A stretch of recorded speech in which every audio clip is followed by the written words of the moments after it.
এবার দিনাজপুরে গিয়ে আমি কি কি খেয়েছি আর কিছু সিগনেচার আইটেম যেগুলো আমি দিনাজপুরে গেলে না খেলে আমার হয়ই না, এই সব কিছু নিয়ে থাকবে আজকের full video. So without further any do let's jump into my main video. দিনাজপুরে গেলে আমার যে জিনিসটা একদমই মিস হয় না সেটা হচ্ছে মালিক মামার চা। বটতলির মালিক মামার এই ডানো চা আর মালাই চার যে আমি কি বড় ফ্যান এটা আমি বলে বুঝাতে পারবো না। আমি বারবার গেলে বারবার খাই। এরপর হচ্ছে মিট বক্স, এটা আমার আরেকটা বাকেট লিস্টে থাকে। তো প্রতিবার আমি হচ্ছে ক্ষুদা কিলারেরটা খাই, এবার ভাবলাম যে ইয়ামি এক্সপ্রেসেরটা একটু ট্রাই করে দেখি। তো আমি হচ্ছে ওদের একদম যেটা স্পেশাল ছিল সেটা নিয়েছিলাম উইথ চিজ অ্যান্ড অল। তো দেখতে ভালো লাগছিল, বাট ট্রাস্ট মি গাইস, এখানে না খুব একটা মিট ছিল না, অ্যান্ড মাংস যেগুলো ভাত ছিল এত শক্ত করে ফেলছে যে চাবাইতে চাবাইতে আমার দাঁতই ভাঙে যাচ্ছিল এরকম। সো আমার একদমই ভালো লাগে না এটা। সো আর ওয়েজেসগুলো হচ্ছে গিয়ে যেগুলো দিছে খুবই মনে হচ্ছে বেশি ভেজে ফেলছে। সো ওভারঅল আমি এখান থেকে আর কখনো মিট বক্স ট্রাই করবো না, কারণ এর থেকে ক্ষুদা কিলার 1000 time better meat box serve করে। সো যাই হোক, আমার স্ট্রাগল দেখে বুঝতে পারতেছেন যে আমি একটা জিনিস উঠাইতে যে আমার কি পরিমাণে স্ট্রাগল হচ্ছিল। পরে আমি বাটিতে নিয়ে খাইছি জানেন, কারণ শান্তি মতো খাইতে পারতেছিলাম না এইভাবে। এরপর আমি গিয়েছিলাম হচ্ছে আহার কাবাব অ্যান্ড রেস্টুরেন্টে, অ্যান্ড এখানে আমি ফার্স্ট টাইম আসছি, এর আগে আমি আহারে আসিনি, কারণ আহার নতুন খুলেছিল অ্যান্ড আমার সেভাবে এখানে ভিজিট করা হয়নি। সো আব্বু আম্মুর রেকমেন্ডেশনে আমি এখানে আসি, অ্যান্ড এখানে হচ্ছে পরোটা, বিফ চাপ আর হচ্ছে গিয়ে শিক কাবাব অর্ডার করেছিলাম, আর আমি নিয়েছিলাম হচ্ছে তাদের স্পেশাল নান। ভাই ওদের নানটা তো মজা, আর এটা যখন আমাকে সার্ভ করতে নিয়ে আসতেছিল না, আমি ভাবতেছিলাম আল্লাহ আমাকে কেন হচ্ছে পিৎজা সার্ভ করতেছে। সো এটা অনেক মজা, আর এত বড় ছিল আমি না খেয়ে শেষ করতে পারতেছিলাম না, বাট ফ্লেভারটা অনেক মজা ছিল, অ্যান্ড বিফ চাপটাও মজা ছিল, সাথে শিকটাও মজা ছিল। সো ওভারঅল আমার সাথে আহারের এক্সপিরিয়েন্স এদিক থেকে অনেক ভালো ছিল। আরেকটা যেটা আমার বাকেট লিস্টে সবসময় থাকে সেটা হচ্ছে লিলির মোড়ের দুলাল মামার এই ফুচকা। মামা যখন 25 টাকায় ফুচকা সেল করতো সেই তখন থেকে আমি এই ফুচকা খাই। এই ফুচকার আমি অনেক বড় ফ্যান। ভাই যে যাই বলুক না কেন, দিনাজপুরে এর থেকে বেস্ট আমি কোনো ফুচকা কোথাও পাই নাই। প্রথমত তাদের ফুচকাটা অনেক ক্রিস্পি হয়, আর টকটা ওএমজি এত ফ্লেভারফুল, আমার অলওয়েজ ফেভারিট, আমি এমনি এমনি খাই। এরপর হচ্ছে বাঞ্ছারাম ব্রিজের সামনে আহারের একদম পাশে এই যে মামা হচ্ছে গিয়ে আলুর চপ বিক্রি করে, মানে সাতমিশালি থেকে শুরু করে সবই আছে। সো আমরা আলুর চপটা ট্রাই করেছিলাম, অ্যান্ড দেখেন এটা যে আলুর চপ ফার্স্ট টাইম বুঝতেই পারিনি।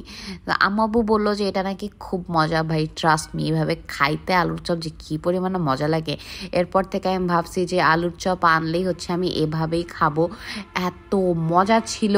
তো এত ঝাল খাওয়ার পর সেদিন হচ্ছে গিয়ে আমরা শুধু আইসক্রিম খাইছিলাম, কারণ এত গরম ছিল না, আইসক্রিমটা একদম রিফ্রেশ করে দিচ্ছিল। তারপরের দিন আমরা আবার বড় মাঠে গিয়েছিলাম, অ্যান্ড এই বড় মাঠে গিয়ে আমরা পেস্ট্রি বার্গ থেকে কিছু খাবার অর্ডার করেছিলাম। সো ভাই মেইন কথায় আসি, এখন বড় মাঠে মানুষ পাওয়া যায় না, এখন বড় মাঠে গরু পাওয়া যায়। লিটারালি মনে হচ্ছিল যে আমরা কোথায় যেন চলে আসছি, যে একটা মানুষজন দেখতে পাচ্ছি না আশেপাশে, খালি গরু আর গরু। How funny it was. So এখান থেকে হচ্ছে আমরা এই নাচোসটা অর্ডার করেছিলাম, আর নাচোসটা হচ্ছে খুবই এভারেজ ছিল, আহামরি কিছু না। চিকেন খুবই একটা বেশি দেয় নাই যে বলবো যে অনেকগুলো দিয়েছে। সো এখানে বড় মাঠে আসলে নাচোস এরকমই পাওয়া যায়। সো এক্সপেকটেশন অনুযায়ী মোটামুটি ভালো ছিল। তারপরে আমরা অর্ডার করেছিলাম এই মোমোটা, বাট মোমোটাও হচ্ছে গিয়ে আহামরি না, কারণ দিনাজপুরের থেকে বেস্ট মোমো আছে, বাট খারাপ ছিল না, খারাপ বলবো না, মোটামুটি ভালো ছিল। আর চিকেন ছিল অনেকগুলো করে। সো নট ডিসঅ্যাপয়েন্টেড, এটা হচ্ছে গিয়ে নাচোসের চাইতে আমার বেটার মনে হয়েছে। এরপরের দিন আমরা গিয়েছিলাম হচ্ছে ওরিটোস্টের ডিটেলস ভিডিও আমি আলাদা করে দিয়েছি। সো এখানে শর্ট করে বলবো যে ওদের সব পেস্ট্রির মধ্যে আমরা 4টা ট্রাই করেছিলাম, অ্যান্ড এর মধ্যে আমার মার্বেল কেকটা ভালো লেগেছে, মালাই কেকটা ভালো লাগছে, আর এই যে স্ট্রবেরি সুইট রোলটা এটা একটু ভালো ছিল। বাট ওদের চকলেট পেস্ট্রিটা একদম লস প্রজেক্ট, এটা কখনোই খাবে না, এটা একদম মজা না। আর তাদের কফির মধ্যে হচ্ছে গিয়ে লাটে আর ক্যাপাচিনোটা ভালো ছিল, but hot chocolate is the worst one. And about the cold coffee, এটা কোনো কোল্ড কফি ছিল না, ওটার কথা নাই বলি তো ভালো হবে। তারপরে দিন আমি লাঞ্চ করতে গিয়েছিলাম আহারে, অ্যান্ড আমি হচ্ছে গিয়ে আমার কাজিনদের রেকমেন্ডেশনে তেহারিটা ট্রাই করি, and it was course decision, কারণ এই তেহারিটা একদম মজা ছিল না। And actually I am not a tehari fan, but যদি একটু মজা হয় না আমি খেতে পারি। এটা কেন জানি একদম ভালোই লাগছিল না আমার। আমরা তেহারির সাথে পেয়ার আপ করার জন্য বিফ হান্ডি নিয়েছিলাম, আর বিফ হান্ডিটা হচ্ছে গিয়ে সরিষার তেল দিয়ে করেছিল। আর এখানে হচ্ছে গিয়ে রসুনও দিয়েছিল, বাট সেদিন আমি রসুন খাইনি, কেন যেন মন চাচ্ছিল না। বাট এটার টেস্ট অনেক মজা ছিল। আই গেস এটা ভাত দিয়ে খেতেই বেশি মজা লাগবে। আর এটা অনেক সফট ছিল মাংসটা, যে বলে না টানলি একদম খুলে চলে আসে, ঠিক সেরকম ছিল। অনেক মজা ছিল এটা। আর দিনাজপুরে এসে পিজন বার্গে যাবো না তা কি হয়, তো ওদের হচ্ছে ওয়েজেসটা ট্রাই করেছিলাম, এন্ড ওয়েজেসটা হচ্ছে বরাবরের মতো মজা ছিল। আর আমরা হচ্ছে মেনলি সেদিন পিৎজা খেতে গিয়েছিলাম, তো আমরা 4 রকমের পিৎজা অর্ডার করেছিলাম। এটা ছিল চিজি ভলকানো, এটা আমার অনেক ফেভারিট। আর এটা ছিল হচ্ছে চিকেন ডায়নামাইট, এটা আমি ট্রাই করি নাই। আর এটা ছিল হচ্ছে নেপোলি মিট ফিস্ট, এটা ট্রাই করেছি, এটা খুবই এভারেজ। এর থেকে চিজি ভলকানো এন্ড এগুলো বেশি মজা। আর এটা ছিল বিফ ডায়নামাইট, এটা সব থেকে বেশি মজা ছিল। তো সেদিনের পিৎজা পার্টি শেষ করে পরের দিন আমি আবার গিয়েছিলাম পিজন বার্গে।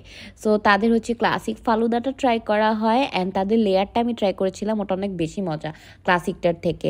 আর ক্লাসিকটাতে না ওরা হচ্ছে কি একটু দই ইউজ করে। আর আমি তাদের হচ্ছে নিউটেলা ওয়াফেলটা ট্রাই করেছিলাম, মেনলি সেদিন ওয়াফেল খেতে গিয়েছিলাম, বাট এত ডিসঅ্যাপয়েন্টেড হবো ভাবিনি, কারণ ওয়াফেলটা একদমই মজা ছিল না, কেমন যেন ক্রিস্পিও ছিল না, আর কেকি লাগছিল, অ্যান্ড অনেক ড্রাই ছিল। ভাই কেউ তাদের ওয়াফেল ট্রাই করিয়েন না ভাই। আর আমরা ট্রাই করেছিলাম তাদের গ্রিল ডোরি ফিলেট, এন্ড এটা মজা ছিল। এটা টেস্ট যদিও ভালো ছিল, বাট কোয়ান্টিটি এত ছোট, আরেকটু মনে হয় বড় হলে ফিশের সাইজটা ভালো হতো। হাঁস ভুনা, বেগুন ভর্তা, ঝাল ঝাল মরিচ পেঁয়াজের ভর্তা দিয়ে এই কালা রুটি না খেলে তো আমার পুরো দিনাজপুর ট্রিপটাই অপূর্ণ থেকে যায়। So yeah, that's all my 15 days food hunt of Dinajpur, and thank you for watching. See you in my next one.